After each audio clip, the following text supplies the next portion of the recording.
here are 3 quotations. I have a much longer list of quotations, but this is just 3 that are kind of representative, each from a different observer of a different hunter-gatherer band. So here's Yumi Goso, who's studied the Paracana in South America, but she's also writing about hunter-gatherers in general here. Hunter-gatherers do not give orders to their children. For example, no adult announces bedtime at night. Children remain around adults until they feel tired and fall asleep. Adults do not interfere with children's lives. They never beat, scold, or behave aggressively with them, physically or verbally, nor do they offer praise or keep track of their development.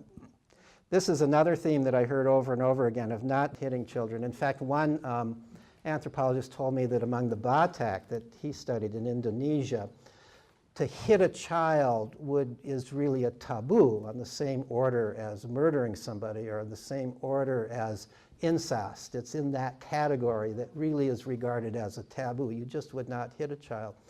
Child abuse really can't occur in these cultures because if you had a parent, if a parent thinks that they could hit a child, nobody else would let the child do it, the parent do it. The people would immediately intervene, try to comfort and calm down the parent who's obviously behaving in a strange way, and take that child into their own hut for that period of time.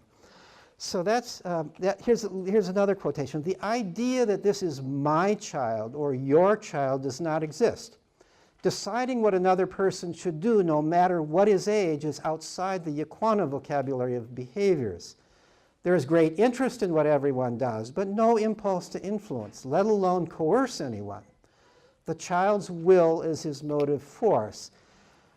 This is not actually an anthropologist. This is Jean Leidloff in the book called The Continuum Concept that some of you may be aware of. It's become quite a popular book, or was for many years, especially among parents who are interested in natural parenting of one sort or another. And here's yet another one. Infants and young children are allowed to explore their environments to the limits of their physical capacities and with minimal interference from adults. Thus, if a child picks up a hazardous object, parents generally leave it to explore the dangers on its own. The child is presumed to know what it is doing.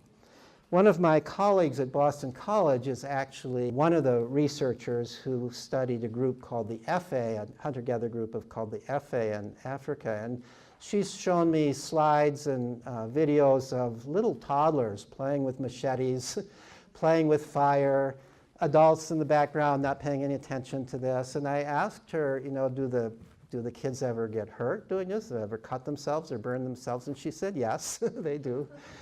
But the adults don't worry that much about it. They don't, so they cut themselves or they burn themselves. That happens on occasion. Another anthropologist said that when he asked the adults why they let the kids do that, they would say, well, how else are they going to learn? How else are they going to learn how to use fire and how to use knives and so on and so forth? This is the belief. Now, they don't cut themselves or burn themselves very often. But there's the belief that children, even little children, can be trusted to play with dangerous things. On the other hand, the poison darts are kept way up high out of reach. The things that could not just hurt you but actually kill you are not seen as playthings.